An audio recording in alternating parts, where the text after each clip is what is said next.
ગજી શિલ્પ ટાઈપનું કપડું આવશે, એકદમ સ્મૂધ કાપડ આવશે। જે કોઈને લેવી હોય તે ફટાફટ કરજો। 450 વાળી સાડી છે। આવો પીસ તમને જોવા નહીં મળે। પાછી આગળ બધાને એક પીસ ખોલીને બતાવી દઈશ। જે ડિઝાઇન છે એ બધાના એક એક પીસ આગળ ખોલીને તમને બતાવી દઈશ। ઓનલાઈન ઓર્ડર કરવો હોય તે ફટાફટ કરી લેજો।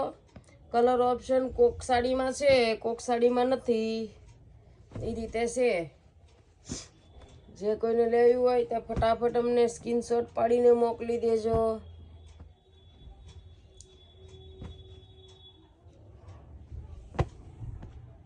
માઇનોર સેકન્ડ વાળી સાડી છે બધી જ। આ સાડી મેં ફ્રેશમાં વેચેલી છે, હવે સેકન્ડમાં આવી છે। જે કોઈને લેવી હોય તે ફટાફટ ઓનલાઈન ઓર્ડર કરી દેજો। એક જ કિંમત રહેશે 450। તો જો મારી બેનું 450માં આવું નહીં મળે હો, ફટાફટ કરજો।